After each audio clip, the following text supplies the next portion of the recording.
বাংলাদেশি জাতীয়তাবাদের কথা বললো, এই দায়িত্বটা বিএনপির থাকলো। গত 50 বছরে বিএনপি এই দায়িত্ব পালনে ব্যর্থ হয়েছে। বিএনপি বাংলাদেশের সকল জনগোষ্ঠীকে ঐক্যবদ্ধ করতে পারে নাই, যেটা তার প্রতিশ্রুতি ছিল, তার দর্শনের প্রতিশ্রুতি ছিল, জিয়াউর রহমানের প্রতিশ্রুতি ছিল। বিএনপির পরবর্তী নেতৃবৃন্দ সেটাকে অনুসরণ করে নাই বা সেটাকে বাস্তবায়ন করতে পারে নাই। এবং যে এবারের আপনারা দেখবেন যে এই নির্বাচনেও যেটা অলরেডি আলোচনা এসেছে যে দীপেন দেওয়ান সাহেবকে সেখানে নৃতাত্ত্বিক জনগোষ্ঠী থেকে যা একজন মাত্র প্রতিনিধি রাখা হলো মন্ত্রিসভায়, নির্বাচনের পরে কিন্তু কয়েকদিন পরে তাকে সরিয়ে দেওয়া হলো।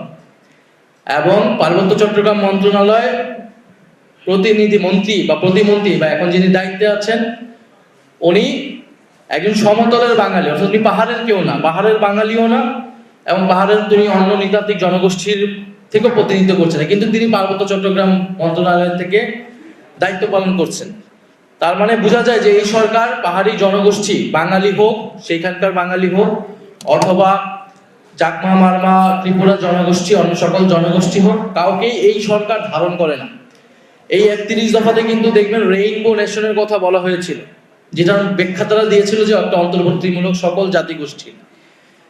তো যেরকম জুলাই সনদ নিয়ে এই সরকার প্রতারণা করেছে জনগণের সাথে, নির্বাচনের আগে অনেক কিছু বলতে হয়, এই জন্য তারা বলেছে জুলাই সনদে সাইন করেছে। একইভাবে প্রত্যেকটা কমিউনিটির কাছে, হিন্দুদের কাছে গিয়েও কিন্তু তারা মিথ্যাভাবে বলেছে যে তাদেরকে ভোট না দিলে তাদের কোনো নিরাপত্তা থাকবে না। গতকালকে আমরা হিন্দু বৌদ্ধ কমিউনিটির সাথে বসেছি, তারা সেখানে বলেছে। তো দেখা গেছে সব সম্প্রদায়কে তারা ভোটের আগে এই দেশের রাজনৈতিক দলগুলো, প্রথাগত যে রাজনৈতিক দল, আওয়ামী লীগ এটা করেছে, বিএনপিও এটা করছে, তাদেরকে রাজনৈতিকভাবে ব্যবহার করছে, তাদের ভোট ব্যাংক নিচ্ছে, কিন্তু নির্বাচনের পরে তাদের কোনো প্রতিশ্রুতি রক্ষা করছে না। বলে আমরা বলবো যে এই প্রতিশ্রুতি ভঙ্গকারীদেরকে আপনারা চিনে রাখুন, এবং জাতীয় নাগরিক পার্টি এনসিপি আপনাদের কাছে প্রতিশ্রুতি, শুধু মৌখিকভাবে প্রতিশ্রুতি, আমরা কাজের মাধ্যমে এটা প্রমাণ করব যে আমরা আপনাদের সকল অধিকারের পক্ষে, আপনাদের মানবিক অধিকার, নাগরিক অধিকার এবং সহ নাগরিক হিসেবে আমরা যে সমান মর্যাদা, সেটাকে আমরা নিশ্চিত করব। এবং আরেকটা বিষয়, আমরা বন্যা হলো এবং বিভিন্ন সময় আমরা দেখি যে পার্বত্য চট্টগ্রাম নানাভাবে বঞ্চনা সেখানে অনেক উন্নয়ন প্রকল্প বরাদ্দ থাকলেও সেখানে সেগুলো দুর্নীতি হয়, লুটপাট হয়, সেখানে জবাবদিহিতা থাকে না। এবং আমরা পাহাড়ে একটা ভিন্ন রকম চাঁদাবাজির কথাও শুনি, সেখানে একটা আলাদা ধরনের সন্ত্রাসও আছে। ফলে সেগুলোরও সমাধান করা লাগবে। জবাবদিহিতা এবং সুশাসন সমতল থেকে পাহাড় সব জায়গায় নিশ্চিত করা লাগবে। সেটার জন্য আমাদের জুলাই সনদ বাস্তবায়ন করতে হবে, গণভোটের গণরায় বাস্তবায়ন করতে হবে। আমরা জানি পাহাড়ের পার্বত্য চট্টগ্রাম অঞ্চলগুলোতে না ভোটের সংখ্যা বেশি এসেছে, কিন্তু আমরা মনে করি যে তাদেরকে বিভ্রান্ত করা হয়েছে কোনো না কোনো ভাবে।